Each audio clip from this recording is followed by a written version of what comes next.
tonight's clips have been sourced from around the world and highlight particular aspects of the war on drugs.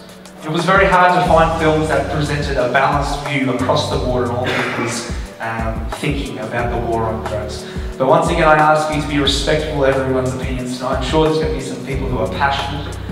We respect that, but please respect our panellists, respect each other, and let's make this a decent discussion.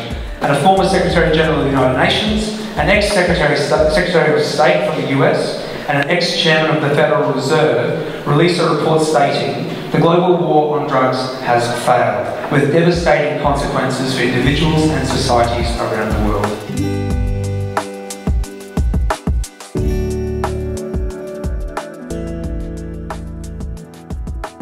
Realistically, it is worth pointing out that Australia did and is internationally recognised as leading innovative drug policy. The three pillars being supply reduction, harm reduction and demand reduction. The estimate is something like around about 70% of our direct spending on illicit drugs goes to law enforcement, and then obviously there's the issues around illicit drugs as well. There are some substances that are declared to be illegal, both to use, possess and to traffic and supply, so we do that. But there is a growing acknowledgement within law enforcement, not only in Australia but internationally, that when people put bad things in their body that make them sick or worse, it's a health issue. It's a health issue. Police are not addiction experts, except with coffee and donuts, obviously. We can't help people who are addicted to drugs, but when the substances that people take change their behaviour so they do things that infringe the rights of other people, like bashing them up, stealing their stuff, driving cars on the highway that infringes other people's rights by endangering their lives, then obviously it's a law enforcement matter. Paul is right though, in terms of the relevant relative expenditure. Law enforcement obviously gets the bulk of the money. $2 billion a year keeps Victoria Police floating along. The National Drug Diversion Initiative gets $56 million for the whole country. Locking up drug traffickers through the organised, really at a high level in terms of organised crime is what we focus on. Take their drugs, take their money, not literally of course, we confiscate them, but put them before the courts to be dealt with.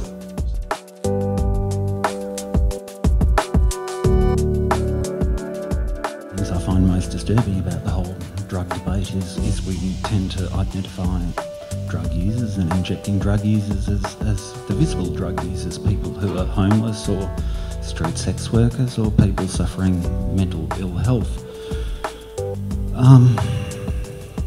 I really believe it needs to be brought above ground, and I'm sure I'm going off your question, Luke, but I just think it's such an important thing to be said. So the problem is not drugs, it's maybe poverty, maybe lack of education, maybe a bad family structure, maybe a bad government in some cases. You know. It's about, if it's about control, then control, not take control away. That's your decision.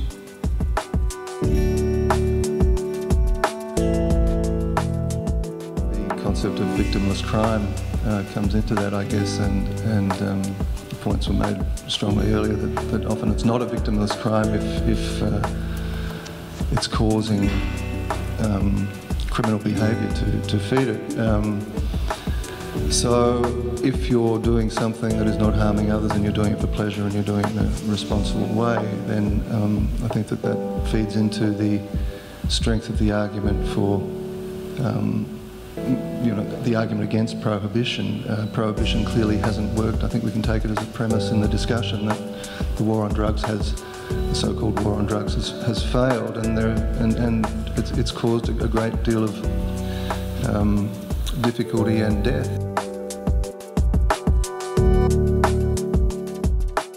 Society does have a responsibility to make sure that when people do try to enjoy themselves and enjoy their pleasures, that they're acting wisely.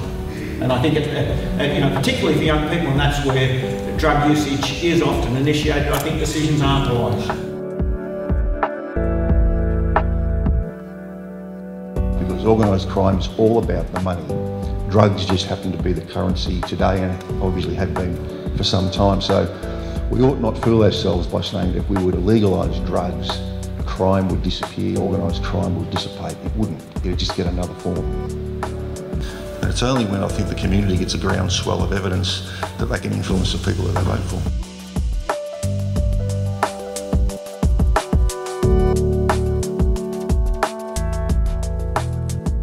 I think the media's role is multifaceted. It's to report without fear or favour, to report the facts rather than to inject populist bias or ideological bias. And I think it's also to facilitate debate and to be a conduit for informed people. So if you're talking about decriminalisation like we saw in Portugal, where you don't go to jail, but those commissions for the dissuasion of drug addiction actually are empowered to impose some other sanction on non-drug dependent offenders, and that's what they do, a fine or a restriction on movement. That's actually happening within the Victorian court system now. As opposed to recreational users, I know you say that they don't really go to jail, but they're still going through the system, which is costing us money from our taxes, which could be better spent.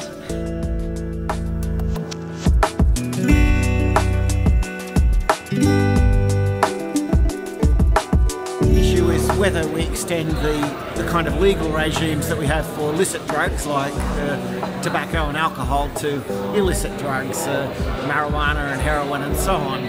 And I think that judgment depends on the cost of maintaining prohibitory kind of regimes and the demand consequences of liberalising the supply of these drugs. So if you make them more freely available at a lower cost, more people are going to use them, but you're going to have less damages, less property crime, less overdoses and so on. So it's if you want to think about it cost-benefit analysis, that's the kind of comparison that you've got to make.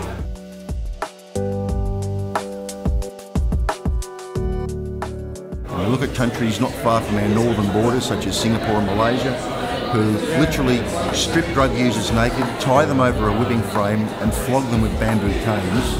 The evidence tells us that doesn't work. It doesn't help addiction, it just brutalises and marginalises.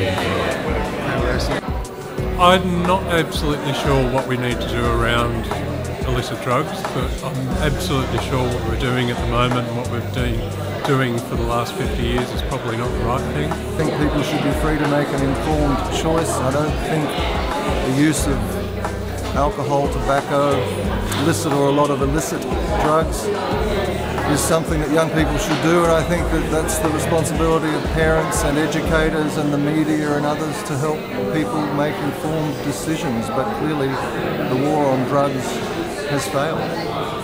I was really happy to take part in the Drug Through the Lens forum tonight, mainly because I've always had a problem with the way we've treated illegal drugs.